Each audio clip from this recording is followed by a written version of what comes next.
All right, so here are my 5 nominees for Best Actor as it stands. We'll see if this changes as we go. Okay. Denzel Washington for Training Day. Okay. Gene Hackman for The Royal Tenenbaums. Okay. John Cameron Mitchell for Hedwig and the Angry Inch. Okay. Haley Joel Osment for AI, Artificial Intelligence. And Tony Leung for In the Mood for Love.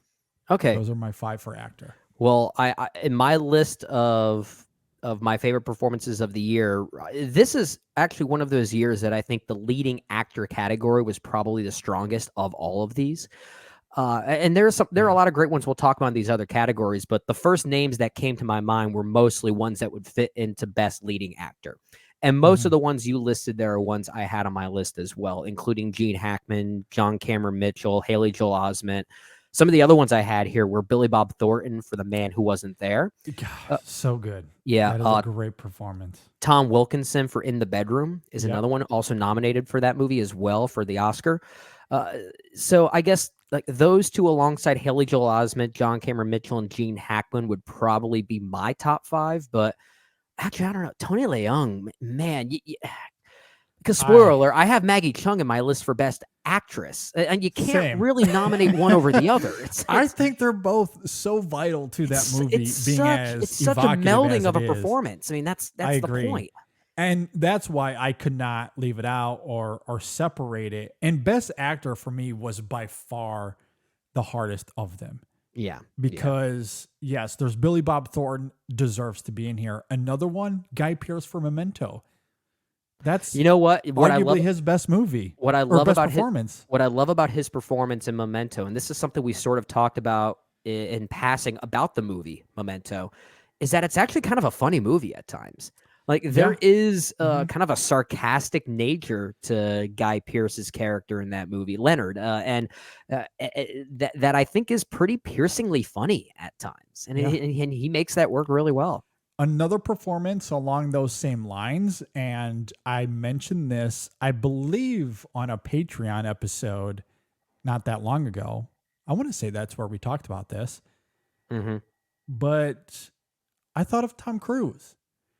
And maybe it's because Tom Cruise in the last decade has been the Mission Impossible Top Gun guy. That's where we've primarily seen him. And then you go back and you revisit something like Vanilla Sky. And I don't think the film is great. I think it's good. It's not great. But he is excellent in that role. He's very, very good. And it makes me salivate for more Tom Cruise performances like that. I want to see him outside of Ethan Hunt and Maverick. I want to see him really chew on a role like this again because he is fantastic as an actor. Yeah. Say what you will about him as a human being. That's a completely different conversation. But as an actor, as an artist, he's really great. And we have seen that in bits with Top Gun Maverick. I actually think he gave a genuinely phenomenal performance in that movie.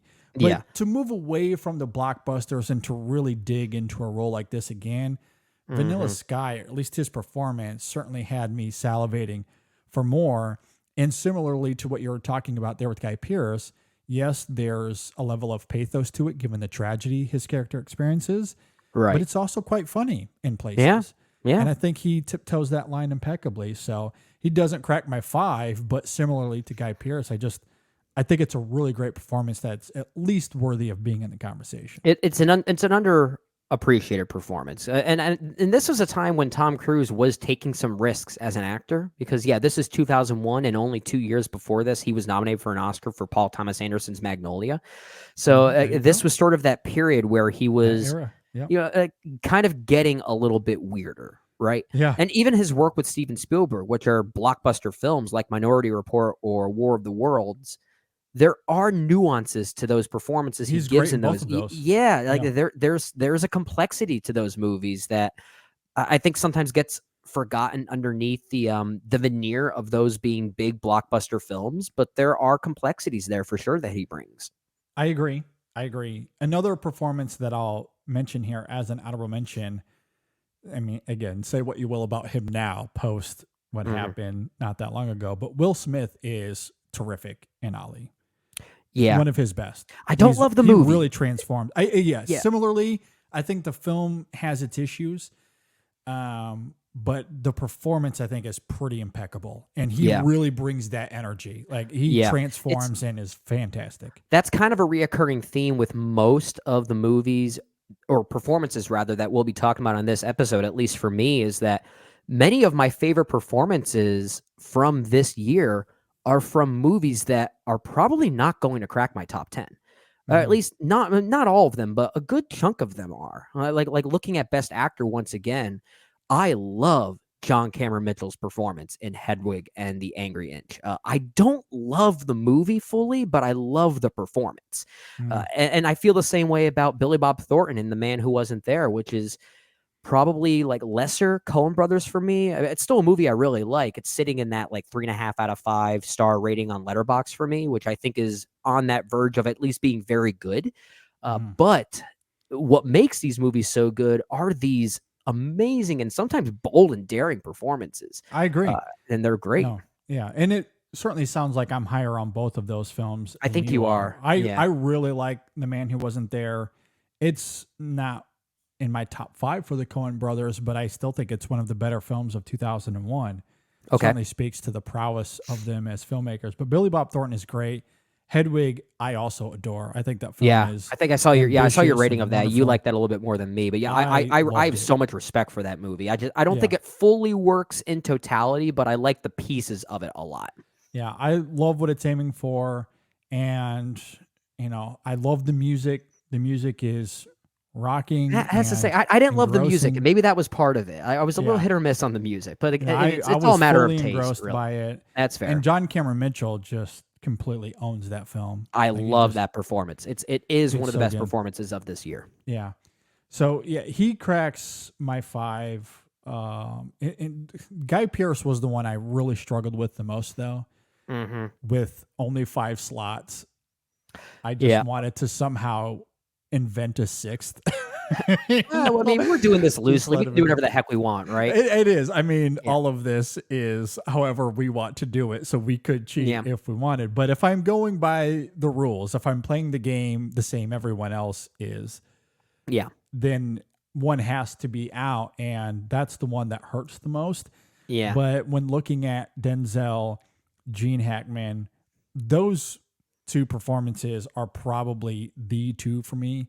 Okay. Well, I don't know. Haley Joel Osment is just, and I don't know. Never mind. All 5 of these are great. I can't decide. Well, what I was going to ask, like, do you have a winner? I don't. I do. Well, yes, I think I do have a winner. However, all of these are fantastic, and it is hard. But at the end of the day, if we were doing a true InSession Film Awards for 2001, I want to see if it's the same one I'm thinking. Gene Hackman would get my victory here. I think Gene Hackman gives the best performance in 2001. I'm just throwing this out there. I think the best performance of the entire year is Gene Hackman for the Royal. Totally with you. Yes, Gene Hackman, just stellar all-time performance. And one of my favorite films ever made. Yeah. I think my second favorite performance of the entire I think my second favorite performance of this entire year might be Haley Joel Osment from AI. Similarly, both in the same category. That's where it got hard for me. And honestly, that's why as soon as I mentioned Denzel and Gene might be my top 2, I say that and then immediately regretted it because I'm like, man, Haley Joel Osment though is so good at AI. And because Denzel gives one of the best loud performances I've seen. So and he is fantastic, worthy of being among this crop of nominees here.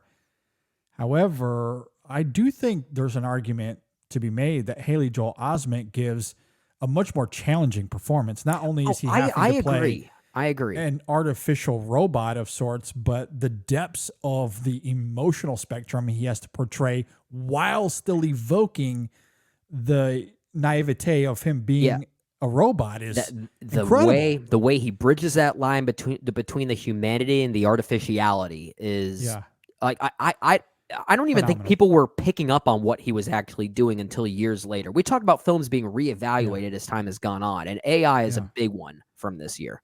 I Yeah. mean, it's. I mean, I've Yeah. I've mentioned this many times. It's in my top 3 favorite movies of all time. So if you don't know what my number 1 movie of the year is going to be, I don't know what to tell you. So I'll just simply say that. Absolutely. No, I'm completely with you. That performance, that film is really spectacular. But that's not to take away from anything Tony Leung does as well, because an absolutely incredible subtle performance in that film that I adore immensely. So a great year for Best Actor. I agree. Just put it that way.